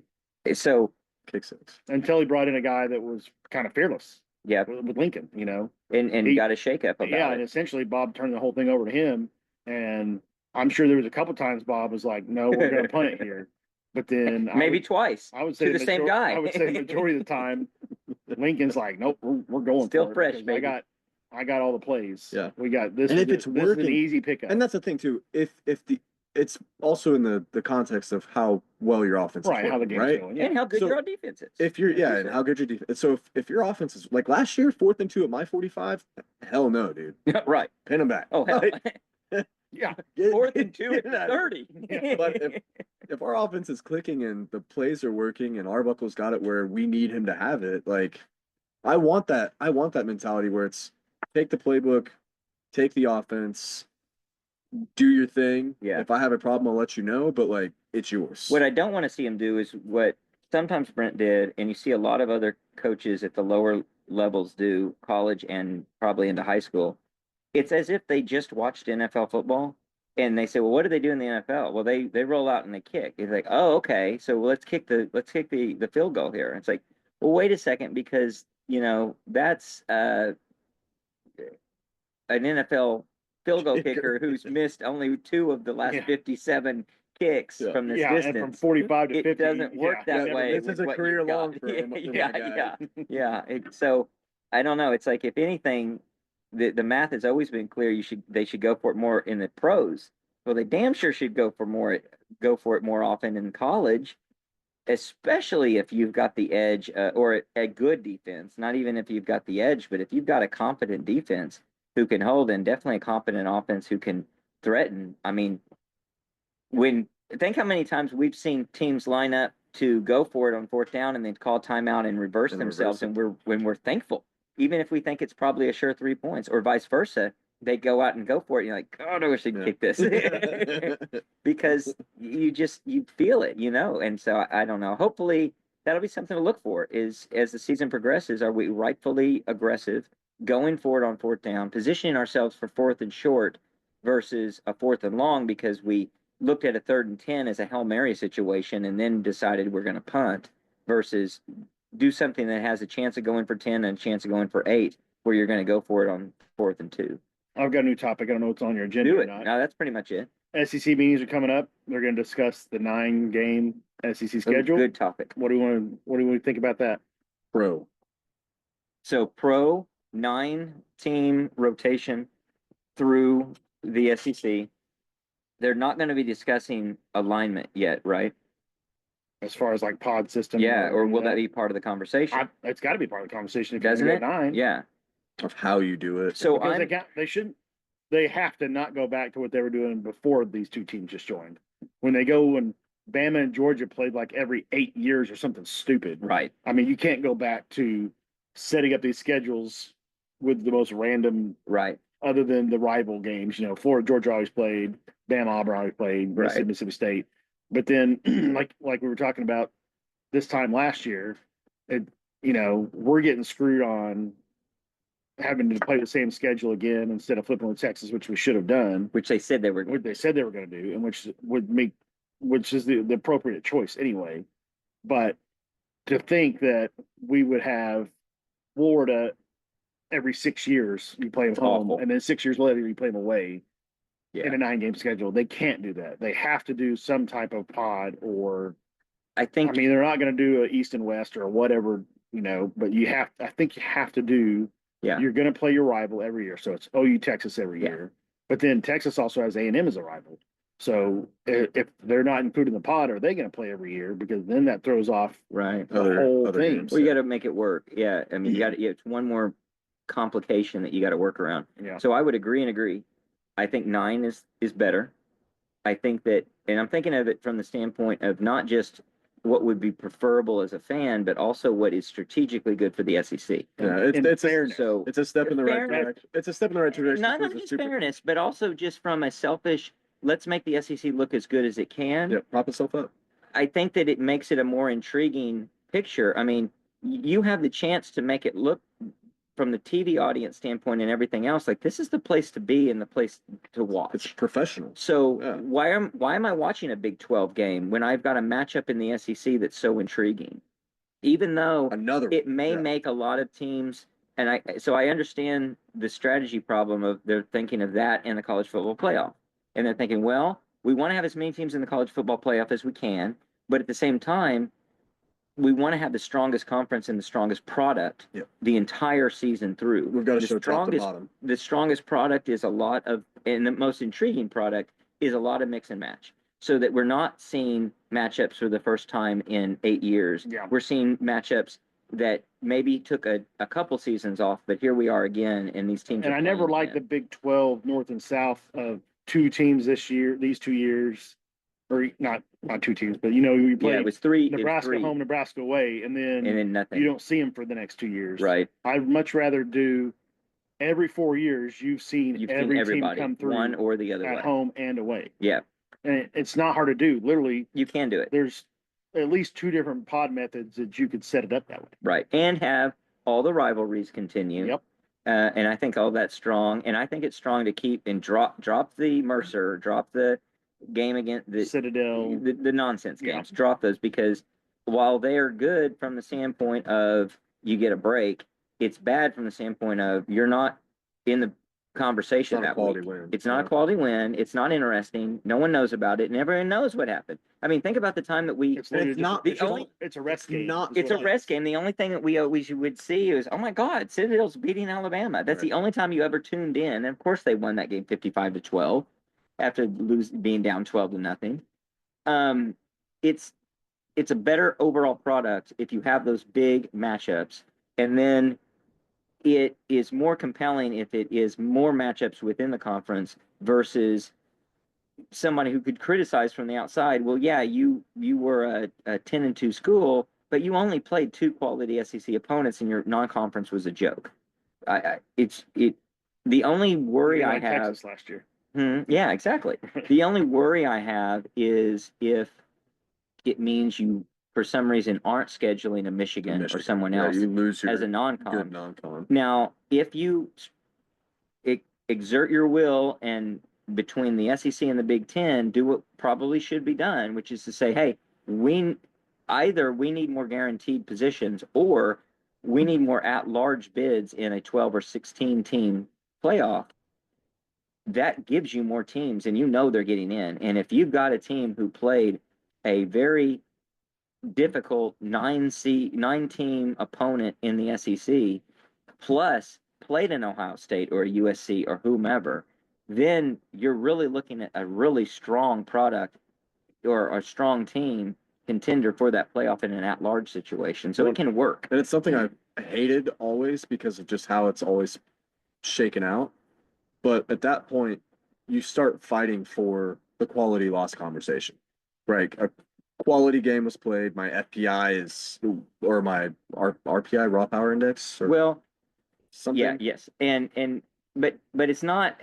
I'm not saying quality loss. Like, you're not going No, I know what like you're saying. claiming a loss, but at the same time, if Arizona State's, 10-2, Mhm. and I'm 9-3, or dare I say 8-4, but I have a Big Ten team scheduled, and Yeah. Ohio State scheduled, and I played a 9-game SEC Yeah, conference. and I schedule. lost to Ohio State, and you lost, and you beat Northern Colorado. Right. It is a quality loss Right. compared to that win. I mean, it's like that's an actual game, and you didn't play an actual game. And what I wouldn't mind seeing, they've done this in basketball for years, like the Big 12 ACC Challenge, or those Big 12 SEC. Yeah, but yeah, Right. So you the could major set, you could conference, set yeah. something up between Yes. the Big 10 to where Well, and you should every probably. one of your teams plays one Big 10 team, Yeah. because there's 16 of each or whatever. And they usually match them Yeah, based and on you could quality. You could no, they got 18 now. Don't they? Yeah, In the maybe. Big Ten. But you could roll every year. Yeah. Like some years you may get Illinois, some years you get Indiana, but other years you're getting Oregon, USC, Michigan, Ohio State, Penn State. How awesome would it be to know Super that awesome. you're playing, Western Carolina one game and you're playing Temple the next game, but then that third game you're getting, Get to go to Happy Valley. you're getting Penn Go State at see home, Penn State. and then the next year you go on the road to Northwestern, let's say. Yeah. Because you could set it up as a challenge like basketball does. I like it. And that's the 2 biggest conferences. Yeah, there's 16. You You're could- right. you There's could set it 16, up that 16. way. Yeah, 16 Yeah, and so 16. they would literally work out every year, where That'd be great. every 16 years you've seen every And- Big 10 team. And Of course, college football is completely different in 4 it years. gets us closer But to what The it'll Super probably be League, into. the Super League, exactly. That's what yeah. I'm saying. It's You're like basically at that point you play 3 Big Ten teams and then play your nine games. exactly. And Yeah, you make yeah, it sure. you make it a semi-pro league. Yeah. Like, Yeah. At that point, drive the incentive towards only playing those 2 conferences. Well, that's your exit strategy right It there, is. and then you just And no say one's good. And no one's goodbye to the willing rest to of do them. that right now. But I don't think they're know. working towards that. I mean, it was And the it was 9-game schedule will help that. it's a positive when was it in the Big 12 when they coming together and they said when we were still in it, you have to play a Power 5 team in your non-con. right. Like that was good for the overall benefit of The college quality of it. football. Yes, exactly. Yeah. And the So Big 12. the SEC can do that Mhm. and not just say, well, you have to play a Power 4 team, because then you're going to get people that are scheduling, Colorado's or Yeah. Utah or Virginia whatever. Tech's, Right. But BC. yeah, North Carolina State. Mm-hmm. But you can set it up just between those 2 conferences. And like I said, yeah, you're going to get Illinois some years, but you're going to get Penn State and Oregon and You go through a USC. rotation. Yeah. Yeah. No, I like it. Yeah, if you're going to go 9-game schedule, I'm fine, because then as a fan, you're still getting every other year, every third year, you're still getting a big time team coming to town or going to their town. I mean, what's the argument against? To me, the argument against it is trying to hold on to what has been in the past, and it's like not looking to the future of what college football is. And that's, yeah. I think it's mean- teams getting caught up on like, well, I don't want to go potentially lose another game. Right. And it's like, well, why? don't be a bitch. Like, I mean, seriously, it's like for what you want. I mean, I was trying to think it through, and I finally landed. Maine was so boring last year. Yeah. As a fan who goes and watches the game, and Except it's like you uniforms said, are sweet, uniforms are cool. and they were beating us. Maine's uniforms are cool. No, Yeah, the he's baby saying. blue. Okay, I thought you Oh. were talking about our Unity ones. Oh yeah, I was gonna Those- say no, what? those Okay, are that's the why I main rolled my not- eyes. those Okay. are not No, the cool. main. Yeah, the main The uniform. main uniforms are Powder cool. blues are. But I mean, like, and like you just said, like with viewership and everything else, that does nothing for anybody over those 2 weeks. It's like you could have all of these primetime SEC games, but you're sacrificing massive spots for a Big 12 game or something like that. Well, I It's- think, from the standpoint of the Alabamas of the world and Oklahoma and Texas and those teams that really expect to be at the top and competing at the top, they choose by default to play Maine and Mercer and Citadel, etc., because they have to. They don't want that. Right. I guess the argument would be from Auburn or South Carolina that they would look at it potentially, and I think wrong, in Kentucky, and say our chance to get into the college football playoff is going to depend on hinges on this hinges on us playing a nobody because we need to win. and a softer schedule, which would be 8, not 9. Mhm. But they shouldn't drive the decision making. And even at that, it's like, really, do you think, like, how often are you going to make the college football playoff at large because you backdoored in because of a 10-2 record that everyone knows is a false record? When Ole Miss goes 9-3, Yeah. beats these big opponents, and they're Well, your competition is an Arizona State or somebody who finishes, like, bad example from last year, but Colorado or somebody. It's like, well, we don't have time to worry about you trying to get in over Colorado once every 15 years. That's not the decision right here, right? That's also not the intent of what we're trying to do with the college football playoff. Right, exactly. Like Exactly. the best teams are supposed to Yeah. be there. And credit to Joe C. Since he's been here, we've scheduled some of the heaviest hitters you can ever schedule. I mean, we've had Ohio State, now Michigan, we've had Miami, we've had Florida State, we've had Tennessee. I I mean, will say though, he's gone into a little bit of a shell in the last 5-6 years where Yeah. it's like he's reading the room and saying, I don't have a program good enough to go schedule these teams. I'm not gonna. I mean, like I said, what was our last big? I guess Nebraska was intended to be that, yeah. and it fell short. Yeah. But And that, but And also they that scheduled so leaned on far out, nostalgia. It's He no did- fault of your He own. did schedule because- Michigan. Yeah. And he right, did. this is And our he, well, and he we also scheduled had- big Clemson. game. We had 2017. Tennessee. And we had Georgia. We had did have Tennessee Georgia. and Georgia We did have scheduled Georgia. both before we joined SEC, and That's those right. went away. I forgot about We had that. LSU coming up. I think it was supposed to be like 28, 29. Yeah, that's right. That Yeah. one's gone away. That's fair. So, I mean, he's done all you can do trying to make the fans happy, That's a Yeah. good point. giving us good road game. I mean, you think about in the Bob days, we had Oregon trip, we had UCLA, Washington. Mhm. we had Washington. I mean, it hasn't been just a bunch of nobodies. Mm-mm. There's always at least one really good game on the schedule. And with how far Pretty out much they 2 have decades. to schedule them, it's like you roll the dice as to on how say, good teams And are. How I don't good know are you gonna be? how far out they have to. We've seen since COVID, especially, you can make it work real fast. You can figure it sure. out real fast. It becomes easier if you get some structure and you say, all right, we got 3, not 9, we got 3 games to fill, and we know the future. And the future is we want tough opponents so that we are in the best position we can be to tout our record. If you were 9-3 and every game you played was SEC and Big Ten, you're oh in the my playoffs gosh. automatically. You could be. I mean, but Anyone yeah, is. it's But I hinged don't to- want to play the second game of the year like Michigan. I want to play the third or fourth game. But you're gonna have to.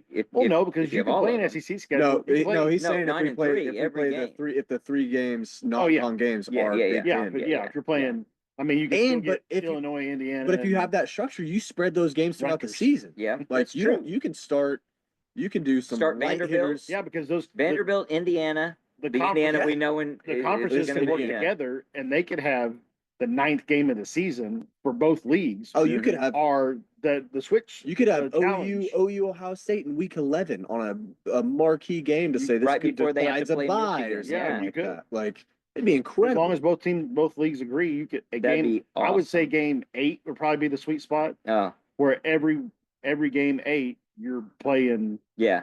the Big Ten. So you team. got enough time to get back into your season rotation. Yeah, so if you're just playing the one Big Ten team, you got your two patsies to start the season, then you got an SEC game, and then another SEC game, and then OU Texas, Mhm. and then a bye week maybe, and then another SEC, and then bam, there's your Big Ten one, and then you finish with 3 SEC games. Yeah, you just agree for the last 10 weeks of the season that we're gonna have games spread throughout the last 10 weeks, or you're saying do everything at week 8, like that one I game, think it would be like Everything. like a basketball matchup, does like a the matchup challenge. weekend. Yeah. Yeah, it's a like- challenge weekend. Well, You know, just we were like they playing have OU played Alabama rivalry in week, basketball. they have. This is a different take on SEC Big Ten rivalry week, week. yeah. SEC Big Ten That week. you could have some Yeah. incredible. You know who's settings, gonna too. hate that? Alabama, Penn Everyone State. who's not in the Big Ten Yeah. and SEC. Big 12 and Because ACC. they're not going to Well, be they- on well, TV. they can start their own thing. They should, and they could- should. They you should. you could have Big you 12 know, ACC would be great. you can have Yeah. OSU playing Florida State.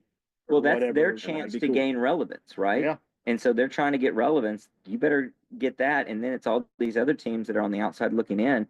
You look at teams like Boise State. And then you, If you're serious about being in football, you better figure out fast yeah, where you're And and going. you how look awesome- real fast, like where do we? How kinda awesome would stand that in this whole thing? weekend Mhm. when you look at the TV guide to see who's playing who? The what? There's not a single on the guide on the TV. Oh, okay. I not thought the you were- TV guide, When you're looking at somebody prints out a list of every game on Right. each channel You and all can't that decide kind of what stuff. you're gonna watch. Yeah, because you've got Oh, OU versus Yep. Michigan week 8, and you've got Alabama versus Ohio State week 8, well, and then you've got OSU Florida State, you've got Baylor. Well, Baylor's not good. So you got like TCU Miami, yeah, or you got Yeah. Arizona. Clemson, Kansas State. Yeah, that would be awesome. that would be super awesome. Because you would all know that week leading and up to it, and you could get some Thursday game in there, oh, absolutely. and then Saturday. Well, I mean, you can. be fantastic. Here's the deal in the new world, and I know these guys know their business, but sometimes they're always stuck in the old world. How do we watch football when we're not watching OU? We watch a quad box. We watch all 4 games.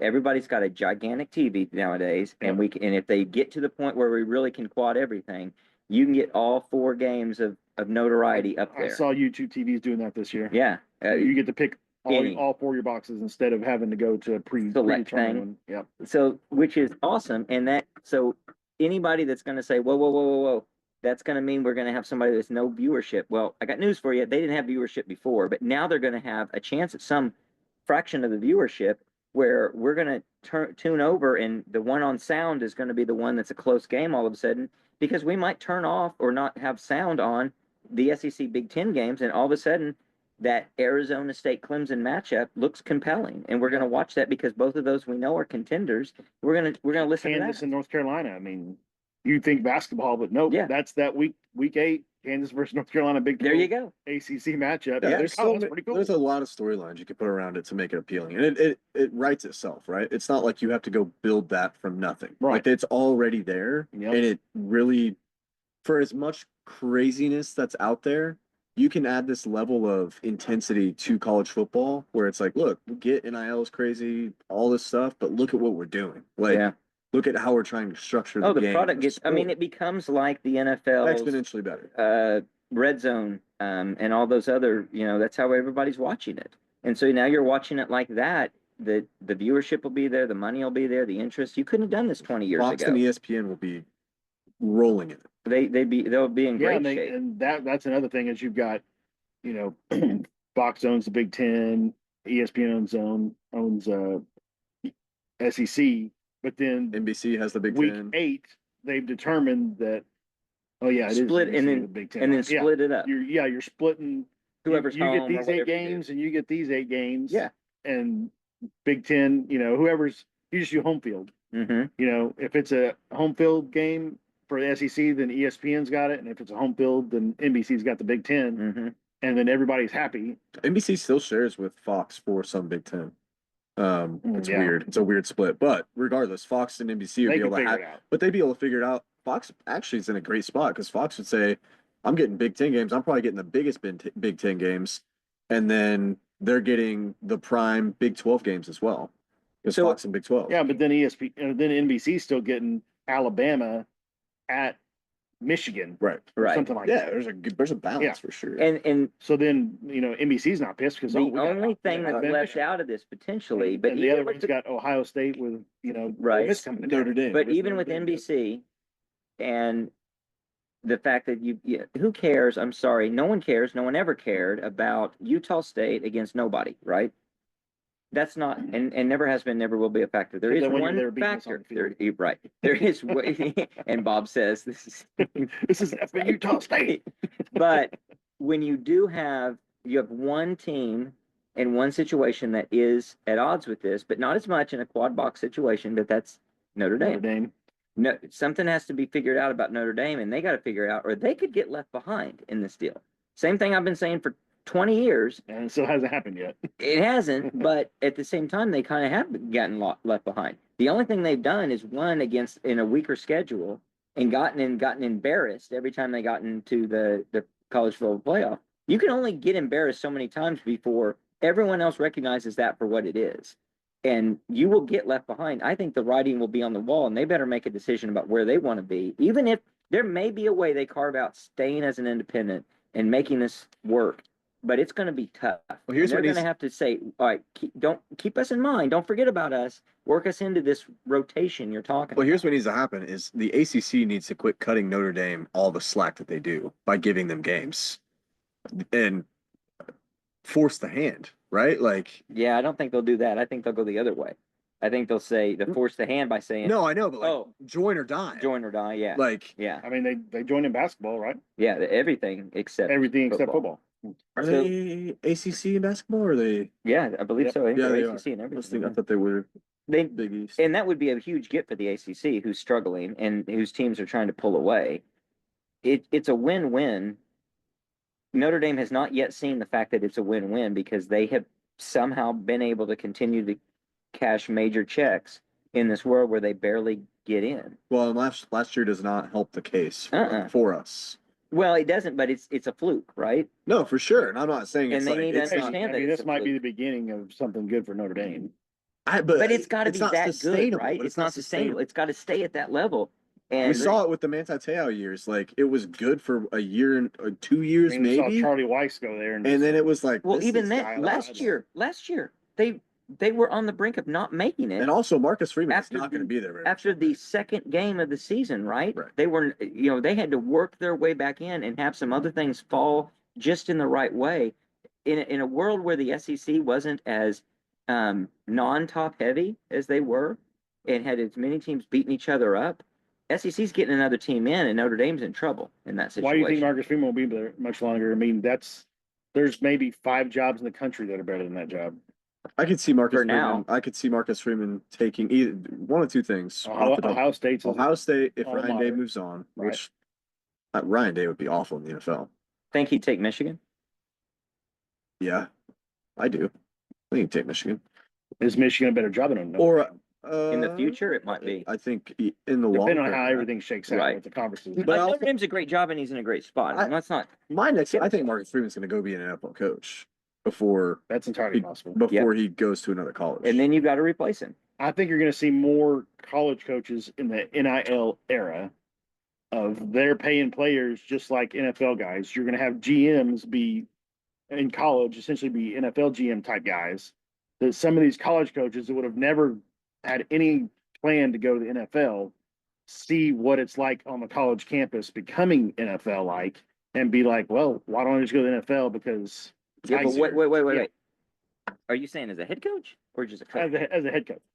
Well, there's only 32 jobs, and they got to actually want them for that job. So there's Right, but you've had years like, Pete Carroll went from USC to Seattle and won a Super Bowl. You've had plenty of guys fail. Saban was horrible at Miami. You had what was the Louisville coach that went to Atlanta? Neck brace, yeah. that guy. Spurrier. Petrino? Bobby Petrino.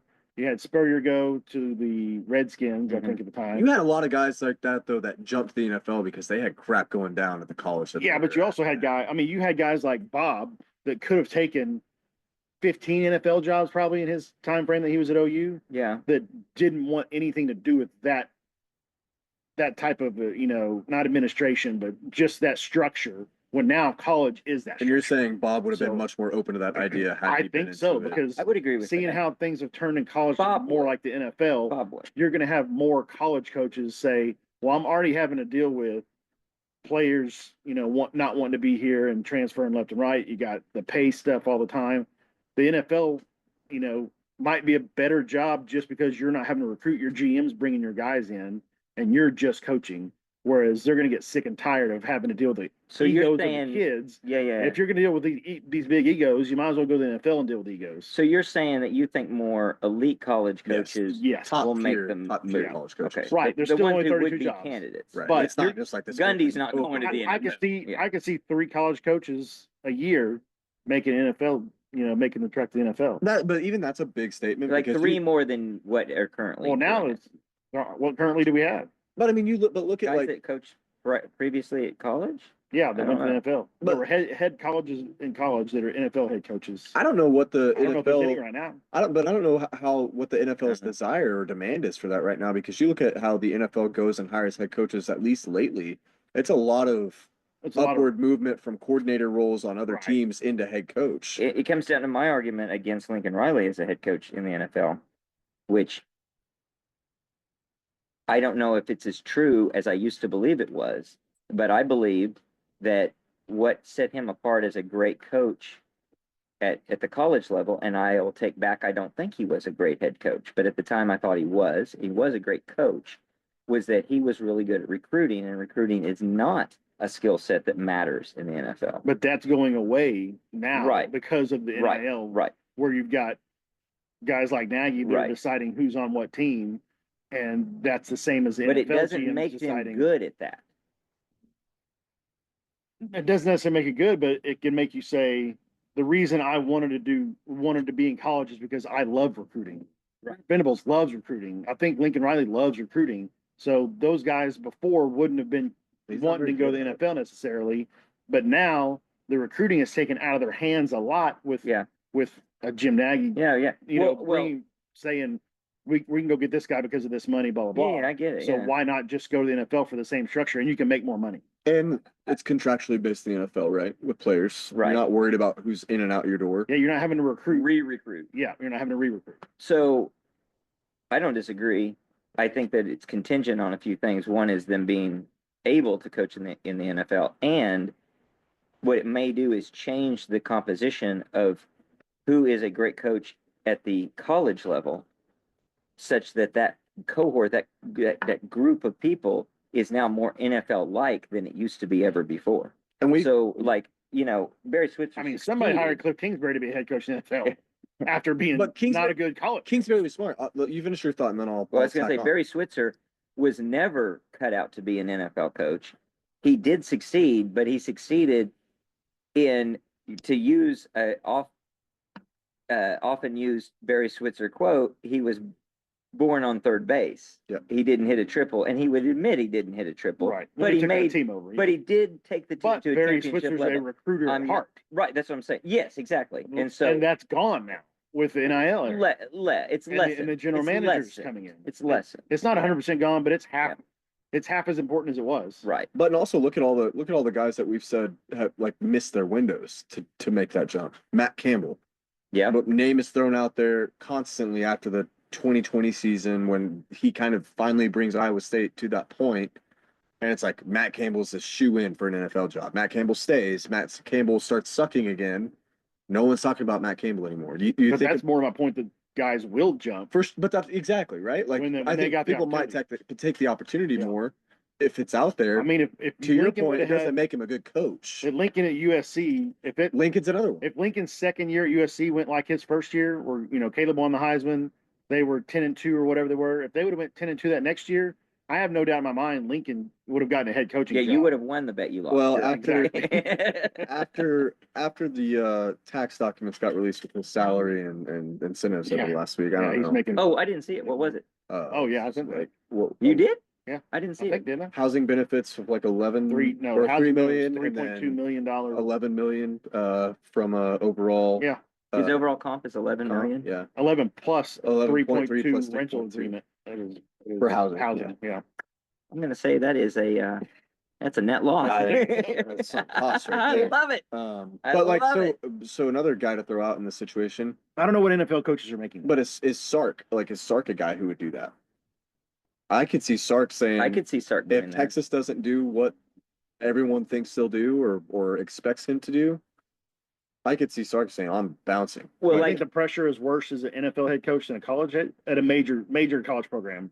Is the Texas chatter between alumni, donors, blah blah blah, worse than going to be the, I don't know, is the Denver pressure. Broncos head coach? So you're saying is the pressure at Texas worse than the pressure at Denver? I don't know if the pressure is different. It is. I would say it is. Outside of a couple NFL franchises, like probably, New York, Pittsburgh, some of the major market type. Right. I think the leash is shorter in the NFL. I don't know if the Oh, it Yeah. definitely is. if the pressure's different. I'd say the pressure sucks and the leash is short. The pressure's worse in college, but the leash is shorter in the NFL. So you have to know But also in the I NFL, may be moving you have again. Right. less I might Nick Saban this culpability Yes. when your team is not as good. Well, yeah. Because you be like, well, the GM And there's a drafted reason- this guy and this guy, and if we'd have drafted this guy, we'd be way better. Well, that's why those Where in guys college, it's like your get recruiting's on those you. jobs. Right. That's why those kids and it's why they get another job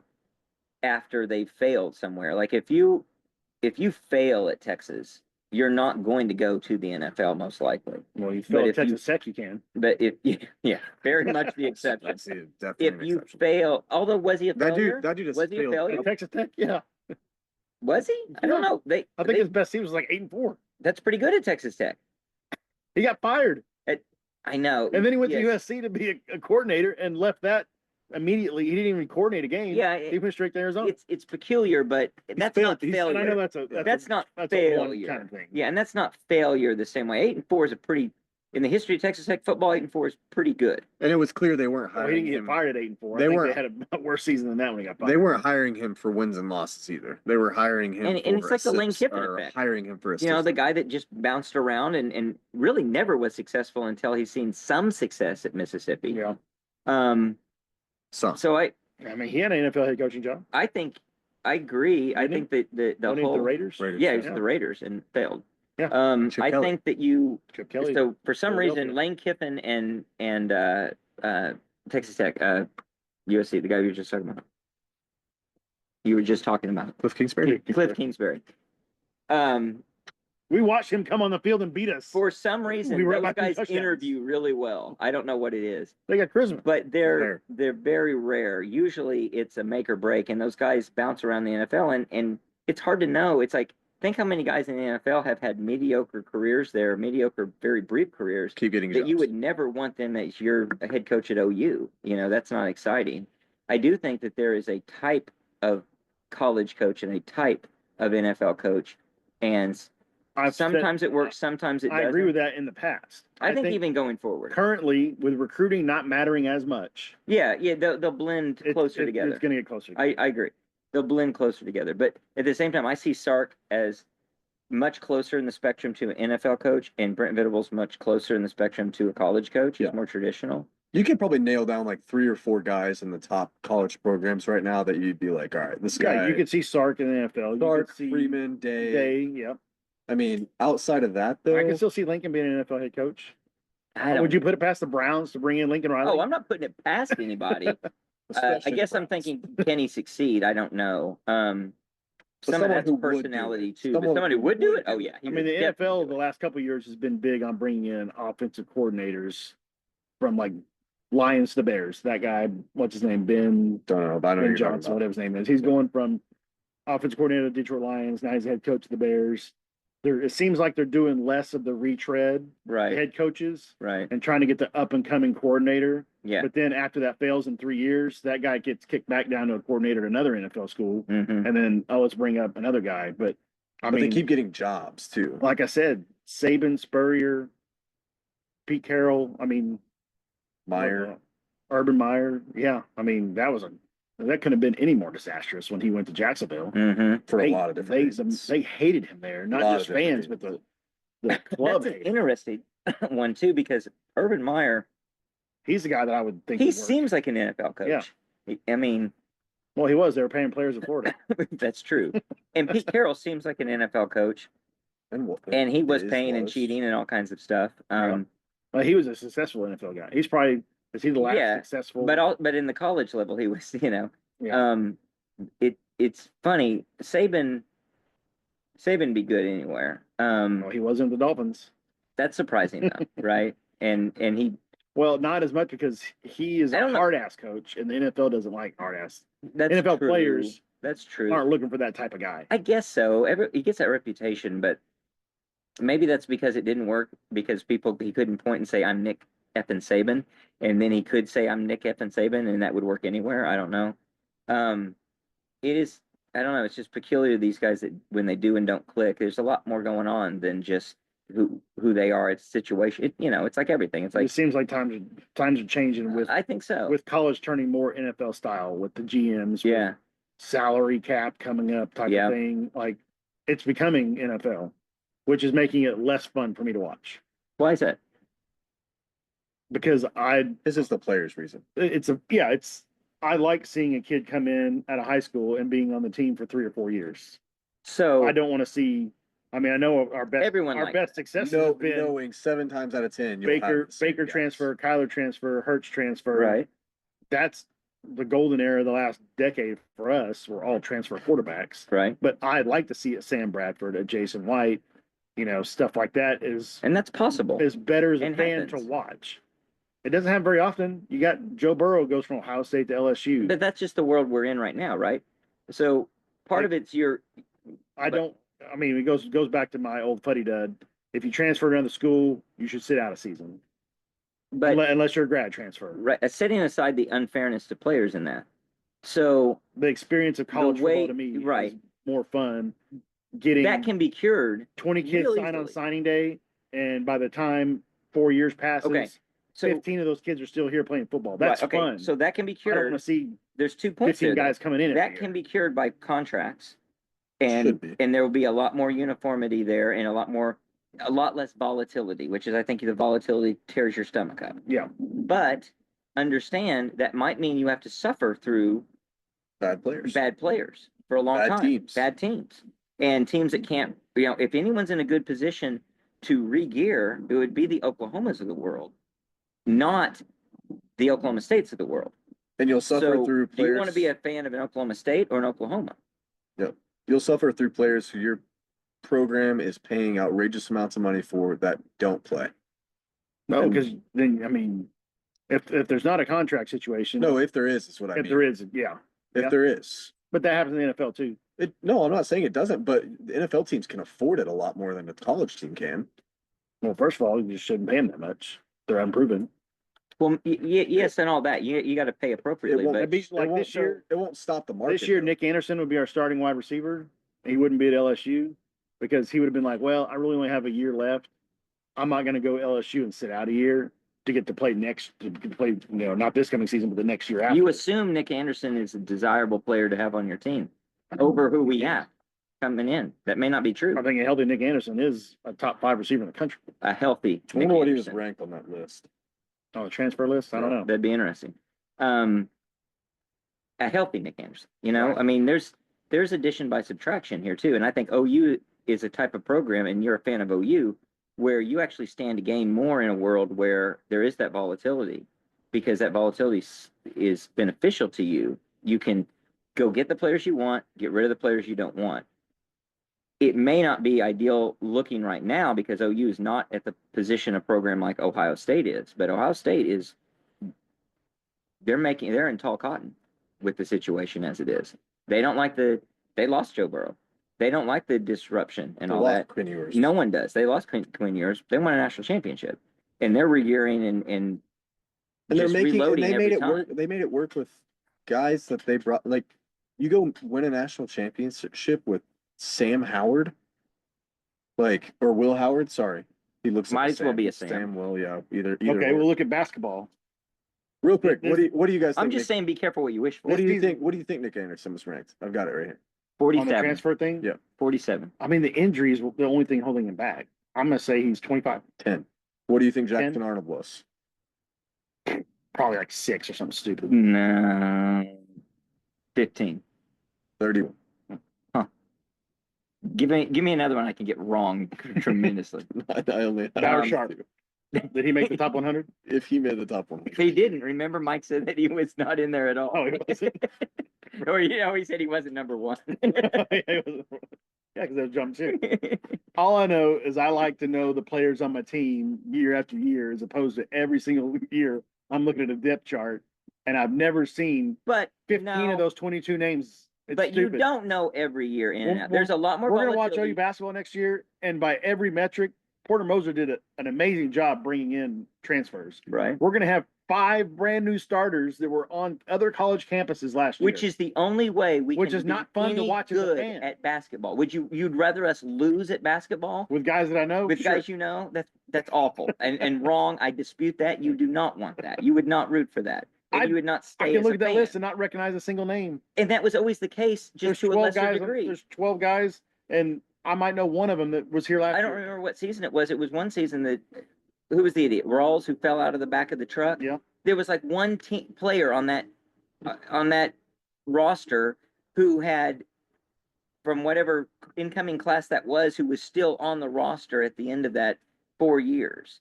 Like, there's always turnover. It's just that there's more turnover today. I think it's over exaggerated in people's minds. I do think it's We'll make them it's sit a year, disruptive. and it'll slow it down. no, and it'll be no, more. that's not And fair. then I'll have a year to watch that It's guy. not fair to people. Dorial Green Beckham comes in, and he's on the scout No. team for a Make year. them sign contracts, and the contract says, here's what you're going to get paid, and you're with us. And if someone else wants you, they got to pay us this amount of money to get rid of you. I mean, that's European soccer right there. A sport that has figured out a lot more than American sports. Yeah. I'll admit. You want to pay me? I got this guy on a 5-year Relegation. contract. You want him after year 2? You better pay me 50 Exactly, million. just like you do with the coaches. USC lost a lot of guys. A ton of guys. They lost so many guys. Like 6 in the top 30. Good thing they're paying that coach $14 million or whatever. Unbelievable. Well, that's a good discussion. We better wrap it up. Sorry we kept y'all so long. So I'm Nope, not. nope. Not made at it through all. the pod. I needed this. They needed this. The people needed this kind It's of time to gear information. up. We're getting an electric night in the sky. Let's Yeah. get some electricity around the off season. I think we've got more off season stuff to talk about. We're getting And- closer. Oh, it's coming, boys. Right around the corner. Right around the corner. We're gonna be at the SEC meetings. We're gonna get some clarity, hopefully, on the scheduling going forward, the pod situation or whatever it is. Before you know it, we're gonna be into fall camp with just a lot of excitement. Until then, Boomer. Sooner.